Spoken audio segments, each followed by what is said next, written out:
మాట్లాడేవాడు దేవునితో మాట్లాడుచున్నాడు. అది ఎవరికీ అర్థం కాదు గానీ, దేవుడుకు మాత్రమే అర్థం. దేవుడికి తనకి మాత్రమే తెలుసు. అందుకే నేనేం జేస్తానంటే, నాకేదైనా బలహీనత ఉందనుకోండి, వెంటనే అది తెలుగులో ఆయనకి జెప్పి భాషలో మాట్లాడతాను. ఇంకా ఆ బలహీనతకు సంబంధించిన వీక్ పాయింట్ నాకెక్కడుందో పరిశుద్ధాత్మకు తెలుసు. అది ఆయన్నే డీల్ చేయనివ్వండి. నిజం చెప్తాను. కొన్ని బలహీనతలు ఆ! ఈ భాషలు మాట్లాడుకుని నేను ఫస్ట్ టైమ్ పరిశుద్ధాత్మ పొందుకున్న తర్వాత చాలా మార్పు గమనించాను నేను. బాగా సినిమాల పిచ్చి ఉండేది. సినిమా పోస్టర్‌లు, సినిమా న్యూస్ పేపర్‌లు. పరిశుద్ధాత్మ పొందుకున్న తర్వాత ఇది సేవలోకొచ్చిన తర్వాత నేను అనుకునేవాడిని మానలేనేమో అనిపించేది. పరిశుద్ధాత్మ పొందుకున్న తర్వాత ఇంచుమించు ఒక 1 మంత్ తర్వాత మీరు నమ్మరు వాల్ పోస్టర్, సినిమా పోస్టర్ అంటే ఘోరం, అసహ్యం. I hated them. ఈ హేట్రెడ్ ఎలాగొచ్చింది నాకు కూడా తెలీదు. ఏవైతే ఇంతకుముందు బడుతూ ఉంటామో, మనకే బాధ అనిపిచ్చి ప్రభు ఇంత ఇంత దేవునిలో ఉండి, ఇంత పరిశుద్ధంగా ఉండి, ఇదేం బుద్ధి నాకు, ఇదేం పాడు పనులు నావి అనిపిస్తుంటాయి చూసారా? మీరు పరిశుద్ధాత్మ పొందుకుని భాషలు మాట్లాడి చూడండి బ్రదర్, సిస్టర్. స్లోగా ఆ బలహీనతల పట్ల ఇక అవి బలహీనతలు కావు. మీరు అసహించుకునే పాయింట్‌లయి ఉంటాయి ఇవన్నీ. ధైర్యంగా మీరు చెప్పగలరు దాని గురించి అని చెప్పేయగలరు మీరు. మీరు అసహించుకోవడమే కాకుండా ఇతరులు దాన్ని అసహించుకునేలా చేసేస్తారు మీరు తెలుసా?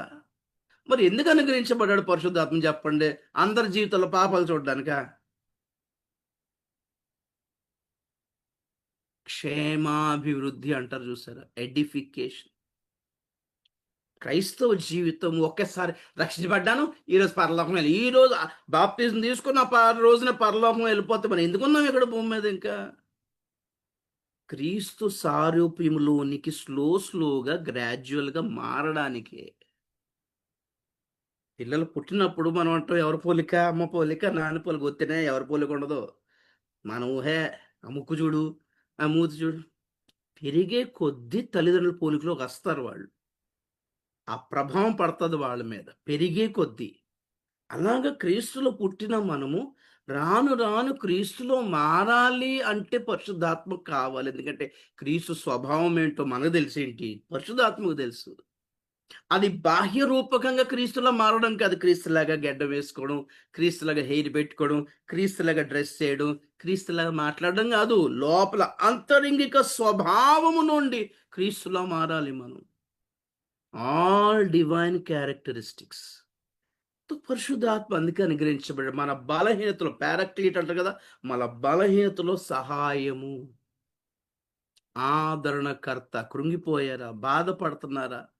ఏదైనా కోల్పోయి క్రైస్తవ జీవితంలో శ్రమలు కదా మరి! క్రైస్తవ జీవితం అంతా దేవుడు అవసరాలు తీర్చే జీవితం ఏం గాదు. క్రైస్తవ జీవితం అంటే రోగాలంతా స్వస్థపరిచే జీవితం కాదు. క్రైస్తవ జీవితం అంటే ఆర్థిక దీవెనల జీవితం గాదు బ్రదర్, సిస్టర్. క్రైస్తవ జీవితం పోరాటం, సిలువ, శ్రమ, నింద, హింస. మరి ప్రభువుని నమ్ముకొని ఇన్ని బాధలు పడి మాకు ఏం లాభం అని అనకుండా పరిశుద్ధాత్మ అనుగ్రహించబడ్డాడు. ఎందుకు అంటే నువ్వు శత్రువులను ప్రేమించలేక. ఆత్మ ఫలాలేంటి? నంబర్ 1 ప్రేమ. ఎవరిని ప్రేమిస్తావు? అబ్బాయిలకి, అమ్మాయిలకి ఐ లవ్ యూ చెప్పుకోవడానికా ప్రేమంటే? లైఫ్‌లో ఎవరిని ప్రేమించలేకపోతున్నావో వాళ్ళని ప్రేమించగలిగేలా చేయడం. ప్రేమ, సంతోషం. ఎప్పుడు కావాలి సంతోషం?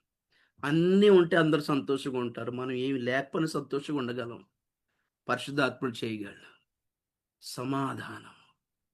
అన్నీ ఉంటే అందరు డబ్బులుండే సమృద్ధిగా ఉంటే సమాధానంగా ఉంటారు అందరూ. మంచి జాబ్ ఉంటే అబ్బా! మంచి సంబంధం వచ్చిందండి. జాబ్‌కి కాదా? అబ్బాయి ఒకటే ఇల్లంట, ఒకడే ఒక కొడుకంట, 3 అంతస్తుల ఇల్లంట, సంబంధం ఖాయం. చాలా మంచి ఫ్యామిలీ. మన లెక్కలు ఇలాగుంటాయి.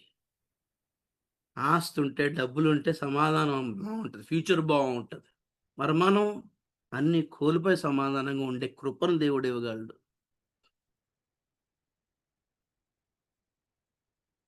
దయాళుత్వం, జాలిపడే మనసు ఇవ్వగలడు. స్వార్థం తీసేస్తాడు. ఎవరికి అడ్డిపోతే మనకేంటి? మనం బాగున్నాం అనేది భక్తి కాదు. సహానుభూతి అంటారు చూసారా? ఎదుటివాడి బాధను మన బాధగా ఫీల్ అవ్వడమే సహవాసం కదా! ఒక సిస్టర్‌కి బాధొచ్చినా, ఒక బ్రదర్‌కి బాధొచ్చినా, వాళ్ళ కుటుంబంలో కష్టం మన కష్టంగా ఫీల్ అవుతాం. సంఘం సహవాసం అంటే ఏంటి? భక్తి భజన చేయడం ఆదివారం. పరిశుద్ధాత్మ పొందుకుంటున్నాను గానీ, ఆయన క్యారెక్టర్స్‌లోకి క్యారెక్టరిస్టిక్స్ రావట్లేదు. ఎందుకు అంటే, పరిశుద్ధాత్మను చాలా లిమిటెడ్‌గా వాడుతున్నారు. 4 భాషలకి, 2 దర్శనాలకి, 3 ప్రవచనాలకి వాడేసుకుంటున్నారు.